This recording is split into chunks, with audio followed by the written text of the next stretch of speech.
გასაგებად უპასუხებთ, რომ ამ ქვეყანაში ეს არ არის თვითმმართველობის არჩევნები, ეს არის რუსული სპეცოპერაცია და ვინც ამაში მონაწილეობას მიიღებს, იქნება ბიძინა ივანიშვილის თანამზრახველი.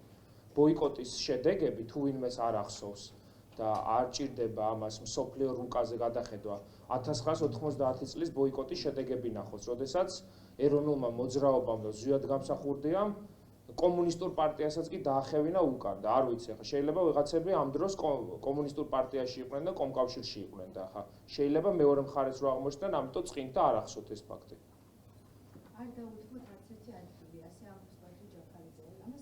პარლამენტიდან რატო გავიდნენ მაშინ? პირადად ბატონი ბადრიც, რატო დაუთმეს პარლამენტის მანდატი ბიძინა ივანიშვილს? ხომ არ გააყალბა არჩევნები? 500-მდე ადამიანი უმძიმეს დაზიანების ქვეშ ხო არ არის? 60-ზე მეტი პოლიტპატიმარი ხო არ გყავს?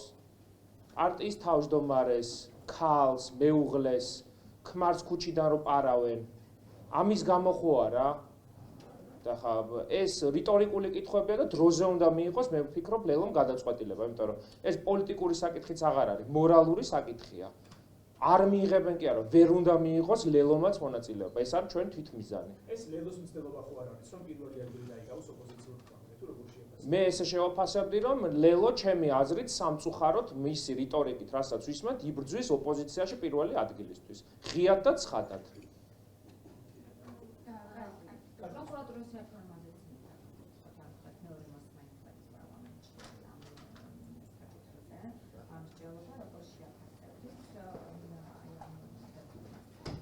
პროკურატურის რეფორმას გააკეთებს ახალი ხელისუფლება. ბიძინა ივანიშვილის პირობებში არავითარი რეფორმა არ გახორციელდება. ტყუილია, ტექნიკური გადაადგილება, როგორც ჩანს, და ემსახურება ირაკლი კობახიძის კლანის გაძლიერებას. სპეციალური საგამოძიებო სამსახურის გაუქმება და პროკურატურის შეფასება, ამ ნაწილს როგორ ეს არის რაღაც შიდა უწყებრივი დაპირისპირების შედეგი. მე მეც ვერაფერს ვერ მივაწერ. სახელმწიფოს და ჩემ და თქვენ გამო რო არ გააკეთებდნენ, ეს დანამდვილებით ვიცი.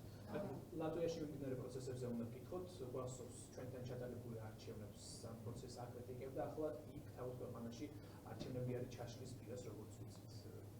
გარკვეულწილად უღრმად სტანდარტთან ხო არ გვაქვს, რომ ჩვენ ვაკრიტიკებდნენ, ხეთქრებას მოუწოდებდნენ, რომ თავიდან დაითვალეს მოხდებიან და იმის შესახებ არჩევნები თვითონ ეს პროცესი პრობლემაა და ამას როგორ შევასრულებთ და უღრმად სტანდარტთან ხო არ გვაქვს. დარწმუნებული ვარ, რომ ლატვია სამართლებრივი სახელმწიფოა, ევროკავშირის წევრი სახელმწიფოა და მისი სასამართლო სისტემა და ცენტრალური საარჩევნო კომისია გაუმკლავდება იმ გამოწვევებს, რომელიც აქვს, განსხვავებით ჩვენგან.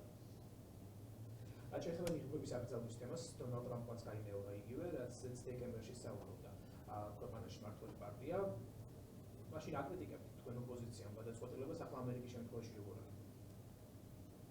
ამერიკის შემთხვევაში თქვენ გინახავთ, რომ ნიღბიანები ყოველგვარი ნომრის და იდენტიფიკატორის გარეშე ძვლებში ლეწავდნენ ჟურნალისტებს. და ერთი წუთით.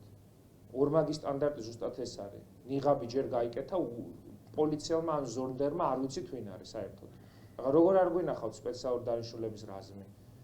არაერთ ქვეყანაშია გამოყენებული, ხო?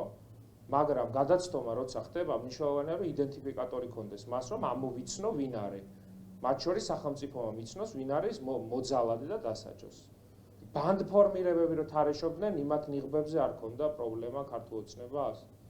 ვის და თქვენ ხო იცით რა ნიღბებიც არის აქციაზე ვინც ყოფილა ნახავდა ამ ნიღბებს 30 წლის და 25 წლის და 18 წლის სტუდენტ გოგოებს რომ ფერადი ნიღაბი უკეთიათ იმაზეა საუბარი და ბანდფორმირება რომ ფეხბურთს თამაშობს ადამიანის თავით რუსთაველის გამზირზე და სახედამალული აქვს ის არ არის პრობლემა და ხა ტრამპს და ამერიკას ნუედრებით ამერიკის შეერთებული შტატები არის სამართლებრივი სახელმწიფო სადაც სასამართლოს აქვს ფასი და დარწმუნებული ვარ რომ ამ საკითხზე იქაც იქნება მსჯელობა.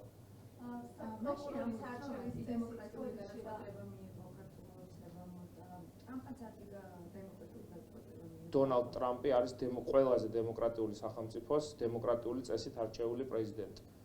და ირაკლი კობახიძე არის თვითმარქვია პრემიერ-მინისტრი, სხვაობას ვერ ხედავ? იქ თუ საფრთხე არსებობდა ამ ნიღბებს, ანუ დავაზუსტოთ საქართველოს შემთხვევაში სხვანაირად არის რეალობა თუ როგორ არის? საფრთხეს ქმნიან ის ნიღბიანები, რომელიც შინაგან საქმეთა სამინისტროს სახელით კაცმა არის ის არიან თუ არა თანამშრომლები და კერძო დაცვის კომპანიები არიან თუ ქუჩის ბიჭები ღმერთმა უწყის, ისინი ქმნიან ყველაზე დიდ საფრთხეს. და არც ერთი მათგანი არ არის დასჭილი. ამას სულ გავიმეორებ.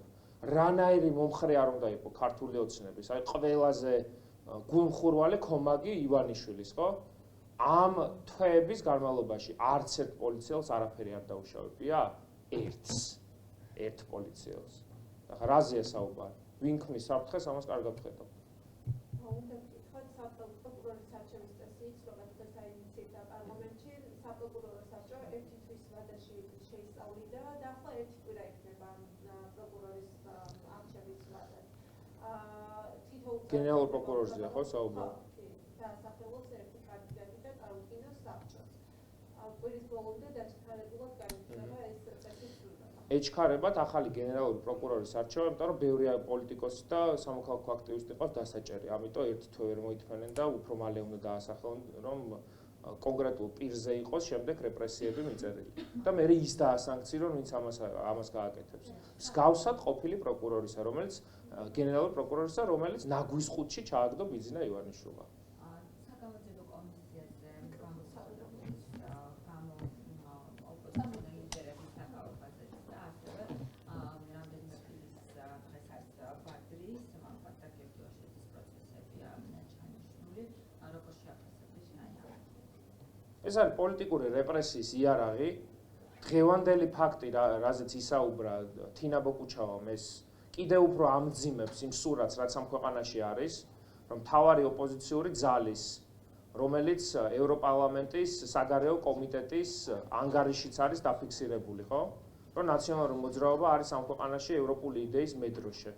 ამ პარტიის თავმჯდომარის ქმარს იტაცებენ და აყენებენ უმძიმესი ზეწოლის ქვეშ, აშანტაჟებენ თავიანთი ამ ოჯახის სამი არაჩვეულებრივი შვილის სიცოცხლის მოსპობით. ამაზე მიდის საუბარი. და მე არაფერი აღარ მიგვირს. მათ შორის ამ კომისიის მთავარი მიზანი არის პოლიტიკური რეპრესიები, პარტიების აკრძალვა და 2008 წლის ომში საქართველოს გავტყუნება. თეა წულკიანი ამაზე მუშაობს და მე დარწმუნებული ვარ, რომ დადგება დღე, როდესაც ლეგიტიმური პარლამენტის შექმნის შესაბამის საგამოძიებო კომისიას ქართული ოცნების ღალატის წინააღმდეგ და მოუწევს ქალბატონ თეას იქ მოსვლა. ერთი კითხვა კიდევაც ოფიციალურად წავიკითხავ, ევროკომისია კლიმატურ თემატიკაზე მომუშავე არასამთავრობო ორგანიზაციებს საეჭვო ლობირებისთვის გერმანელი გადასახადების გადამხდელის ფულით უხდიდა და სურდა, რომ ეს საიდუმლო დარჩენილიყო, ანუ ფარულად აფინანსებდნენ ეგრეთ წოდებულ მწვანეებს, რომ გერმანიას უარი ეთქვა იაპ ენერგორესურსებზე. რამდენად სწორია ევროკავშირის ფონდები იქნას გამოყენებული მსგავსი სახელმწიფოების შიდა საქმეებში ჩასარევად? მე არ ვფლობ ამ საკითხთან დაკავშირებით დეტალურ ინფორმაციას, დარწმუნებული ვარ, რომ ევროკავშირი და გერმანია ამ საკითხზე შესაბამის გადაწყვეტილებას მიიღებენ, განსხვავებით ქართული ოცნებისაგან, რომელმაც 2024 წლის არჩევნები ჰელსინკის კომისიის დასკვნით გააყალბა იმ შავი ფულით, რომელიც კოლცენტრებიდან ჰქონდა ამოღებული ევროპელი პენსიონერების წარსულით. მაგრამ ამ ფაქტის დამალვა არის თუ არა რაღაც შიდა საქმეებში ჩარევა კონკრეტულად? არ ვიცი ეს რამდენად დამალული იყო თუ გამჭვირვალე იყო, ამასთან დაკავშირებით თავისუფალი მედია, თავისუფალი სასამართლო, თავისუფალი სიტყვა არის ევროპული ღირებულებები და დარწმუნებული ვარ, რომ როგორც ევროკავშირის მხრიდან, ისე გერმანიის მხრიდან შესაბამისი განმარტებები ამ სახელმწიფოებს ექნებათ მიღებული.